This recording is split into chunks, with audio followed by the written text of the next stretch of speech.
friends, welcome to Updates for You channel. First time இந்த சேனலுக்கு வரீங்கன்னா மறக்காம subscribe பண்ணிக்கோங்க. இந்த வீடியோல TNAU கவுன்சிலிங் பத்தின அப்டேட் தான் பார்க்க போறோம்.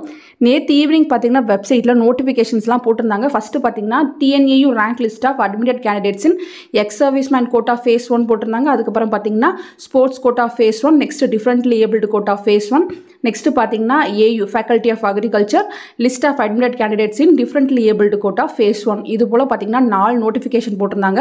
ஸோ இவங்க எல்லாருமே பார்த்தீங்கன்னா 14th அன்னைக்கு ஆஃப்லைன் கவுன்சிலிங் அட்டன் பண்ணவங்களுக்கு ஸ்பெஷல் ரிசர்வேஷனில் இருக்கவங்க எல்லாருமே பார்த்தீங்கன்னா டிஎன்ஏயுக்கு கூப்பிட்டு தான் வந்து கவுன்சிலிங் வந்து வச்சாங்க. ஸோ அதில் யார் யாருக்கெல்லாம் சீட் கிடச்சிருக்கோ அவங்க லிஸ்ட்டை வந்து இப்போ வெப்சைட்டில் போட்டிருக்காங்க. ஸோ இவங்களுக்கு பார்த்தீங்கன்னா இண்டிவிஜுவலாக சீட் அலாட்மெண்ட் ஆர்டருமே வந்து கையில் கொடுத்துருப்பாங்க. ஸோ அந்த லிஸ்ட்டை பார்த்தீங்கன்னா இப்போ வெப்சைட்டில் ஃபுல்லாகவே வந்து அப்டேட் பண்ணியிருக்காங்க.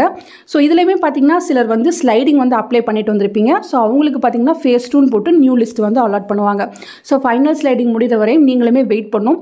ஸோ ஜென்ரல் கோட்டாவில் இருக்க மாதிரி இதில் பார்த்தீங்கன்னா ரொம்ப ஸ்லைட் ஆகாது. ரொம்ப சில பர்சன்ஸ் மட்டும்தான் வந்து ஸ்லைடிங் அப்ளை பண்ணியிருப்பாங்க. ஏன்னு பார்த்தீங்கன்னா எல்லாருக்குமே பெட்டர் காலேஜ் தான் வந்து அலாட் பண்ணி கொடுத்துருப்பாங்க. அப்ளை பண்ண எல்லாருக்குமே சீட் கிடச்சிருக்காது. லிமிடெட் ஸ்டூடெண்ட்ஸ்க்கு மட்டும்தான் கிடச்சிருக்கும். ஸோ எல்லாருக்குமே நல்ல காலேஜே வந்து அலாட் பண்ணி கொடுத்துருப்பாங்க. மோஸ்ட்லி பார்த்தீங்கன்னா எல்லாருமே சீட்டை கன்ஃபார்ம் பண்ணிட்டு வந்திருப்பாங்க. 1 or 2 ஸ்டூடெண்ட்ஸ் மட்டும்தான் வந்து ஸ்லைடிங் போட்டு வந்திருக்கீங்க. ஸோ அவங்களுக்கு பார்த்தீங்கன்னா சீக்கிரமாக வந்து அவார்டில் கிடச்சிருக்கா இல்லை கிடச்ச காலேஜ் தான் கிடச்சிருக்கான்னு சொல்லிட்டு ஃபேஸ் 2 லிஸ்ட்டு வந்து விடுவாங்க. இப்போ பார்த்தீங்கன்னா சாம்பிளுக்கு ஸ்போர்ட்ஸ் கோட்டா ஃபேஸ் 1 வந்து ஓப்பன் பண்ணியிருக்கேன். ஸோ இதில் பார்த்தீங்கன்னா உங்கள் அப்ளிகேஷன் நம்பர், நேம், உங்கள் sports rank, sports mark, community, college name, course name, counselling date வந்து கொடுத்துருக்காங்க. ஸோ எந்த காலேஜில் உங்களுக்கு என்ன கோர்ஸ் வந்து கிடச்சிருக்கு அப்படின்ற இன்ஃபர்மேஷன் வந்து கொடுத்துருக்காங்க. நீங்கள் கொடுத்த ப்ரிஃபரன்ஸ்க்கு ஏற்ற மாதிரி தான் வந்து உங்களுக்கு காலேஜுமே அலாட் பண்ணி கொடுத்துருப்பாங்க. ஸோ இதில் உங்கள் இன்ஃபர்மேஷன் கரெக்டாக இருக்கான்னு செக் பண்ணி பார்த்துக்கோங்க. மற்றபடி பார்த்தீங்கன்னா ஜென்ரல் கவுன்சிலிங் வந்து கம்ப்ளீட் ஆகிடுச்சு. 7.5 ரிசர்வேஷன், வொகேஷனல், ஜென்ரல் கோட்டா எல்லாருக்குமே வந்து கவுன்சிலிங் வந்து கம்ப்ளீட் ஆகிடுச்சு.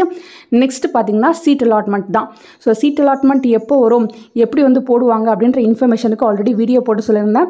நமக்கு பார்த்தீங்கன்னா 7.5 ரிசர்வேஷனுக்கு தான் ஃபர்ஸ்ட் சர்டிஃபிகேட் வெரிஃபிகேஷன் பண்ணுற மாதிரி ஷெடியூல் வந்து போட்டிருந்தாங்க. 19th ஸ்டார்ட் ஆகிற மாதிரி போட்டிருக்காங்க.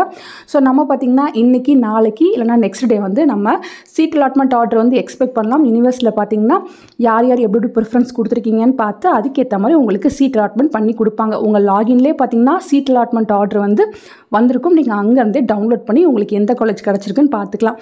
ஸோ யார் யாருக்கெல்லாம் சீட் கிடச்சிருக்கோ அவங்க மட்டும்தான் சர்டிஃபிகேட் வெரிஃபிகேஷனுக்கு யூனிவர்சிட்டிக்கு போகணும். எல்லாருமே போக தேவையில்லை ஃப்ரெண்ட்ஸ். ஜென்ரலுக்கு பார்த்தீங்கன்னா கொஞ்சம் லேட்டாக தான் வந்து கொடுத்துருக்காங்க. ஸோ உங்களுக்கு எப்போ டென்டேட்டிவ் ஷெடியூல் போட்டாங்களோ அதுக்கு முன்னாடியே வந்து உங்களுக்கு சீட் அலாட்மெண்ட் ஆர்டர் உங்களுக்கு வெப்சைட்டில் போட்டுருவாங்க. நீங்கள் டவுன்லோட் பண்ணி எடுத்துக்கலாம் ஃப்ரெண்ட்ஸ். 1 by 1 அப்டேட் கிடைக்கும். நானும் வீடியோ போட்டு சொல்கிறேன். ஃபர்தராக உங்களுக்கு ஏதாச்சும் டவுட் இருந்தாலும் கமெண்ட் செக்ஷனில் கேட்கலாம். தேங்க்யூ ஃபார் வாட்சிங்.